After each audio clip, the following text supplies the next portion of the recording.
प्रिय विद्यार्थियों, आप सभी को राष्ट्रीय युवा दिवस की बहुत बहुत शुभकामनाएं। जैसा कि आप सभी जानते हैं कि यह जो दिवस है वह स्वामी विवेकानंद की याद में मनाया जाता है, जो कि अपने आप में हम सभी के प्रेरणा स्रोत युवाओं के लिए विशेष रूप से उन्होंने बहुत सारी ऐसी चीज़ें कही जिससे कि आधुनिक युवा अपने जीवन की प्रेरणा लेकर अपने जीवन को उन्नति के मार्ग पर अग्रसर कर सकते हैं। और जैसा कि हमारे देश के लिए तो ये और भी बहुत खुशी की बात है कि हमारे देश के अंदर जो जनसंख्या है उसका एक बहुत बड़ा भाग,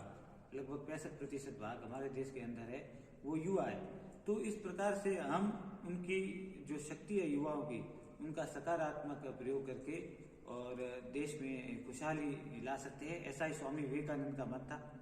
और वो युवाओं को ऊर्जा से परिपूर्ण मानते थे, लेकिन उन्होंने एक बात साथ में कही थी कि जो ये युवा शक्ति है, ये यदि सही मार्ग पर अग्रसर होती है तो किसी भी देश का नवनिर्माण करती है, लेकिन यदि गलत मार्ग पर अग्रसर होती है तो उसी देश की विध्वंस का कार्य भी कर सकती है। तो युवा शक्ति अधिक होने से कोई देश उन्नति के पथ पर मात्र अग्रसर नहीं हो जाता। उस युवा शक्ति के अंदर वह प्रेरणा होनी चाहिए, उस प्रकार की शिक्षा होनी चाहिए कि वो देश के लिए सकारात्मक रूप से कार्य करके, और स्वामी विवेकानंद ने जो युवाओं से सपने देखे थे उन सपनों को पूर्ण करने का कार्य करें।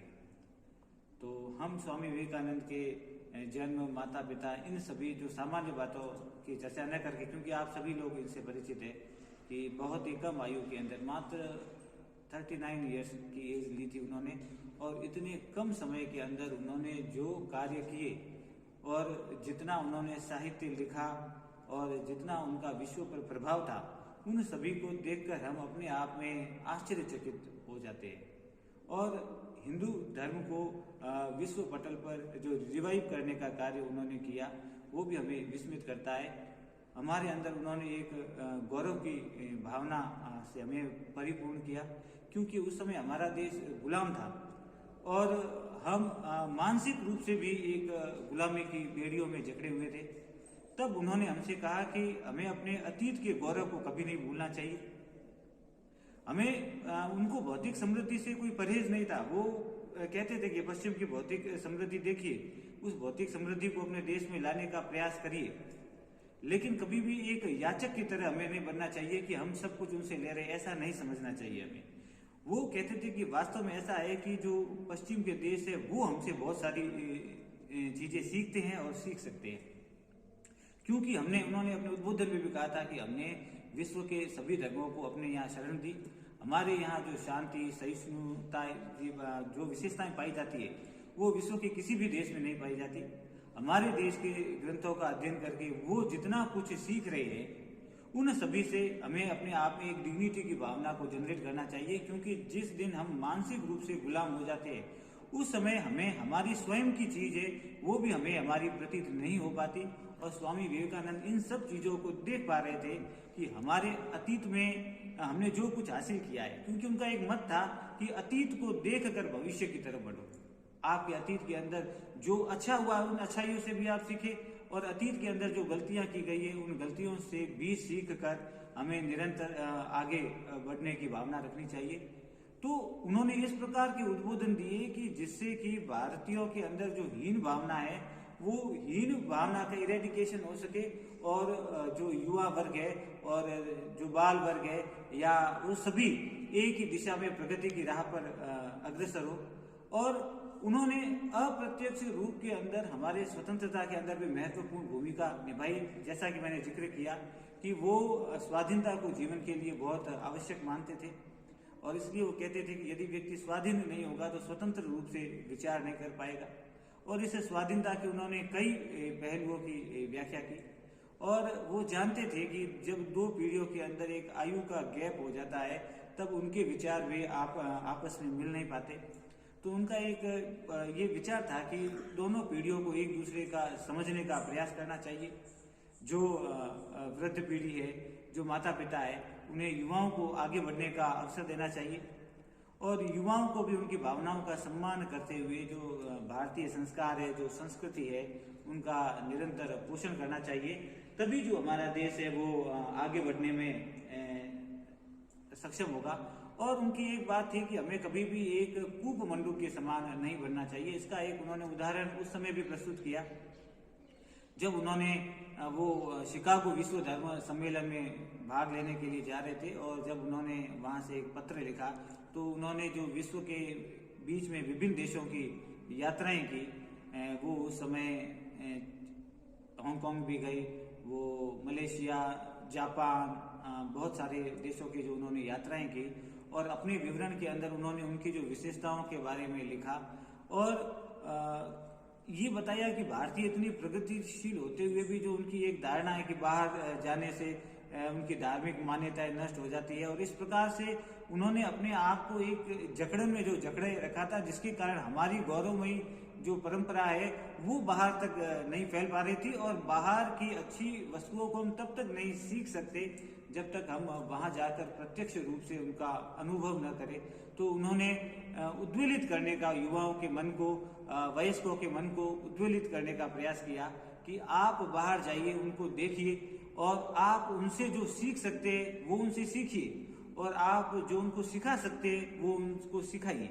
इस प्रकार से वो दोनों चीजें समझते थे कि एक ही व्यक्ति शिक्षक भी हो सकता है, और दूसरे रूप में जब वह किसी से कुछ सीखता है तब उसकी जो एक स्टूडेंट वाली छवि, उसको एक हर व्यक्ति को अपने आप को ताउम्र एक विद्यार्थी भी समझना चाहिए, क्योंकि आप स्वयं भी देखते हैं कि हम पूर्ण जीवन कुछ न कुछ सीखते रहते हैं, लेकिन फिर भी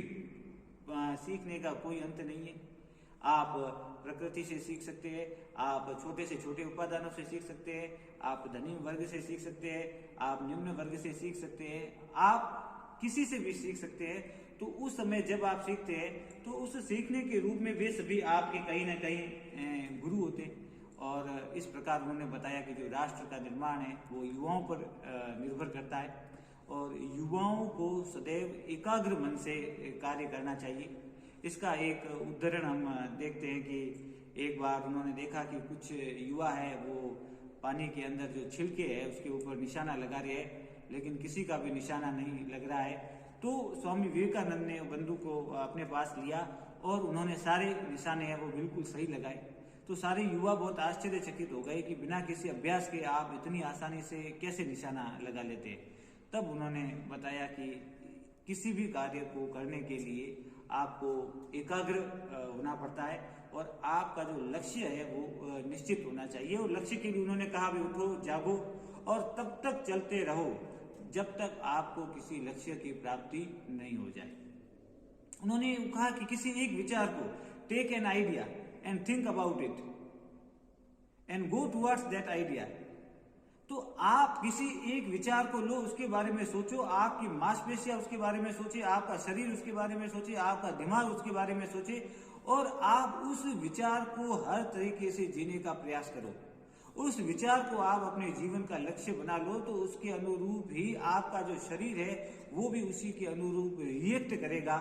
ये सारी बातें उन्होंने बताई, क्योंकि वो अपने आप में एक महान योगी भी थे, और इन योग धारणाओं के द्वारा वो इन सब चीजों को पहले से भी अनुभूत कर चुके थे। वो उनकी एकाग्रता इतनी विशाल थी कि कहा जाता है कि एक बार वो विदेशी लाइब्रेरी में पढ़ रहे थे, उधर से ढोल नगाड़ों की आवाज से कोई बारात इत्यादि निकली। तो किसी व्यक्ति ने पूछा कि अभी वो कितनी देर पहले यहाँ से निकली। तब स्वामी विवेकानंद जी ने कहा कि मुझे पता नहीं। तब उस व्यक्ति को बड़ा आश्चर्य हुआ कि आप यहाँ बैठे और आपको पता नहीं। तब उन्होंने कहा कि उनका ध्यान जो वो पुस्तक पढ़ रहे थे केवल उस पुस्तक के अंदर था, तो उसके विषय में उसे ध्यान है। इसके अतिरिक्त आसपास क्या चीज चल रही है इसके बारे में उन्हें कोई भान नहीं। तो हम देख सकते हैं कि किस प्रकार उनका जो टारगेट है वो अपने लक्ष्य के प्रति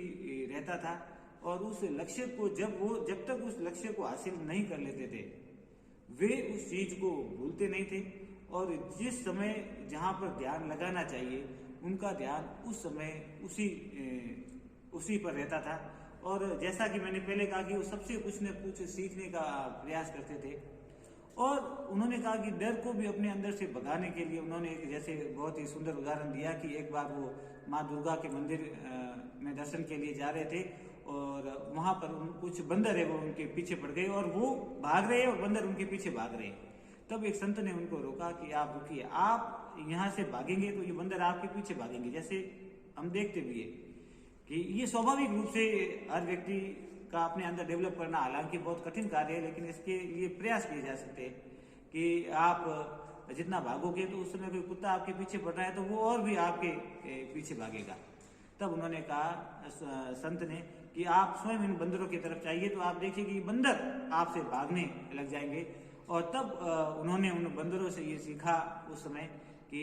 इस प्रकार से किसी समस्या से पलायन न करके यदि हम उसको समाधान का प्रयास करें तो वो अपने आप में बेहतर होता है। तो इस प्रकार उन्होंने बहुत सारी ऐसी चीज़ें बताई जिससे कि सभी लोगों को प्रेरणा मिले, विशेष रूप से जो युवा वर्ग है, युवा वर्ग पर इतना बल उन्होंने इसलिए दिया क्योंकि युवा किसी भी राष्ट्र के निर्माण की नींव होते हैं।